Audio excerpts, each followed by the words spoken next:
In earlier video, we have studied about the Vijayanagar Empire. Now we will studying about the Bahmani kingdoms. In this video, we will be studying about the main two rulers of the Bahmani kingdom, and watch the video till end. Then we will be solving question and answers of the test book. During the reign of Muhammad bin Tughlaq, the Delhi Sultanate became weak in the Deccan region. In 1347 CE, Daulatabad declared independence under Hassan Gangu.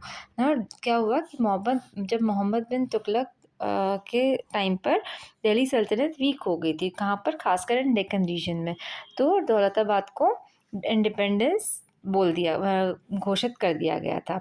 Hasan Gangu took the title Alauddin Hasan Shah Bahman and founded the Bahmani kingdoms. और अलाउद्दीन हसन शाह बहमन ने क्या found करा था? Bahmani kingdoms. This mark the beginning of independent Muslim kingdom in the Deccan. तो यह सबसे पहले beginning थी इंडिपेंडेंट मुस्लिम किंगडम के राइज होने की. ओके, नाउ जो विजयनगर एम्पायर था, that was the Hindu kingdom, and Bahmani kingdom is the Muslim kingdom, and it is situated in the Deccan region. Now, capital and extension. The capital of Bahmani kingdom was Gulbarga, later shifted to Bidar. The kingdom covered almost entire northern Deccan region. Okay, now कहाँ पर northern Deccan region में? Over here, the kingdom was covering whole the northern Deccan. Okay, and Gulbarga was its capital. Now this was the Bahmani kingdom, whole Bahmani kingdom. Okay, it extended up to the Krishna river in the south. तो इसका extension कहाँ से कहाँ तक था? It is covering whole northern Deccan region and extended up to the Krishna river in the south. Now important rulers of Bahmani dynasty. कौन कौन से टू रूलर्स थे जो बामनी किंगडम के बहुत इंपॉर्टेंट थे? एक तो Firoz Shah Bahmani and Mohammad Gawan prime minister. ठीक है, now we will study about Firoz Shah Bahmani. Firoz Shah Bahmani 1397 to 1422 CE. Firoz Shah Bahmani was the one of the greatest ruler of Bahmani dynasty. सबसे ज़्यादा ग्रेट मतलब सबसे अच्छे रूलर थे और बामनी डायनेस्टी के. Military achievement, he was a brave and powerful ruler. क्या था? ब्रेव और पावरफुल थे. He fought several war against the Vijayanagara empire. He captured a part of Raichur Doab and fertile region between the Krishna and Tungabhadra river. कहाँ कहाँ का capture करा था part? रायचौर दोब part करा था, जो कि फर्टाइल रीजन था. किसके बीच में? Krishna river and Tungabhadra river के बीच का जो फर्टाइल रीजन था, उसको कैप्चर करा था. Patron and art, learning and culture. Firoz Shah was not only a warrior but also a lover of knowledge. उसको नॉलेज गेन करने का बहुत शौक था. He invited scholar, poet, scientist and learn man from different parts of the world to his court. ना, उसने क्या करा था कि बहुत लोगों को इन्वाइट कर रखा था वर्ल्ड के डिफरेंट पार्ट्स से उसके कोर्ट में. His court become a centre of learning and culture. Interest in language and poetry. Firoz Shah knew many languages including Persian, Arabic and local languages. He was himself a poet and encourage literature. मतलब खुद भी एक poet था और वो literature को बहुत encourage करता था. ही believe that ruler should promote education and culture along with the military strength. मतलब मिलिट्री स्ट्रेंथ के साथ साथ एक रूलर को क्या प्रमोट करना चाहिए? एजुकेशन और कल्चर को भी प्रमोट करना चाहिए. Now the second ruler was the Mohammad Gawan. Now Muhammad Gawan 1463 to 1481 CE, Prime Minister of Bahmani Kingdom. Muhammad Gawan was the greatest Prime Minister, जिसको वजीर कहा जाता था, of the Bahmani Kingdom. He served under Sultan Muhammad Shah III and played a very important role in strengthening the kingdom. किसके under काम करा था? किसके अंडर थे वो वजीर? सुल्तान मोहम्मद शाह III, और बहुत इंपॉर्टेंट रोल प्ले करा था किंगडम को ताकतवर बनाने के लिए. Administrative reform. Mohammad Gawan was an able and honest administrator. कैसा था वो?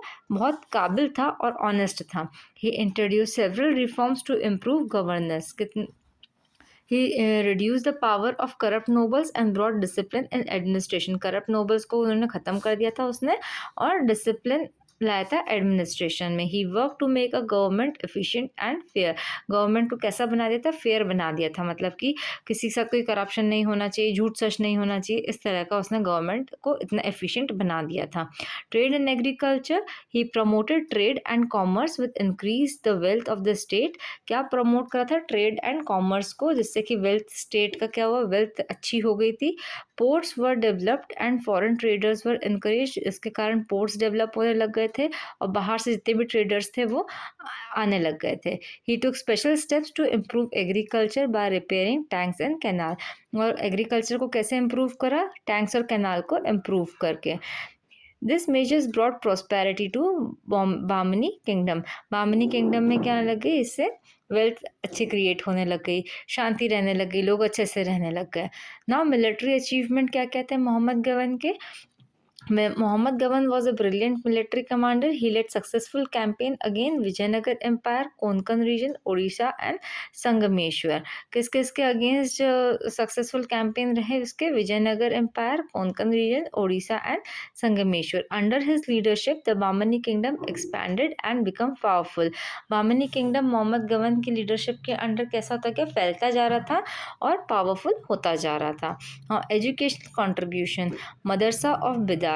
One of the greatest achievement was the construction of madrasa at Bidar। उसने क्या करा था कि एजुकेशन लवर था, तो उसने कंस्ट्रक्ट कराया था मदरसा। कहाँ पे? बिदार में। Bidar the capital of Bamani kingdom. It was a famous center of learning. Students from different parts of the world come to study। दूसरे दूसरे पार्ट से, वर्ल्ड के पार्ट से आने लगे वहाँ पर पढ़ने के लिए। Subjects like theology, science, mathematics and literature were taught। क्या क्या पढ़ाया जाता था? Theology, mathematics, literature and science। This show Mohammad Gawan deep respect for education and knowledge. Now personality and legacy, he was known for his honest intelligence and loyalty। वो किस लिए पहचाना जाता था? क्योंकि वो ऑनेस्ट था, इंटेलिजेंट था और लॉयल था। He work for the welfare of the kingdom till the end. जब तक उस एक्सपायर नहीं हुआ तब तक उसने किंगडम के लिए, किंगडम के वेलफेयर के लिए ही काम करा। Sadly he was executed due to false charges by jealous nobles.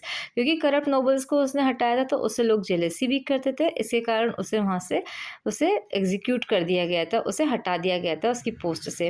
His death weakened the Bahmani kingdom and led to its decline. और जब वो डेथ हुई उसकी, बामनी किंगडम धीरे धीरे डिक्लाइन होता गया। So in next video we will be studying the administration of Bamani kingdom, and whole video will be on the Bamani kingdom only. Please watch till the end, so we will discuss the question and answers of this chapter from the textbook.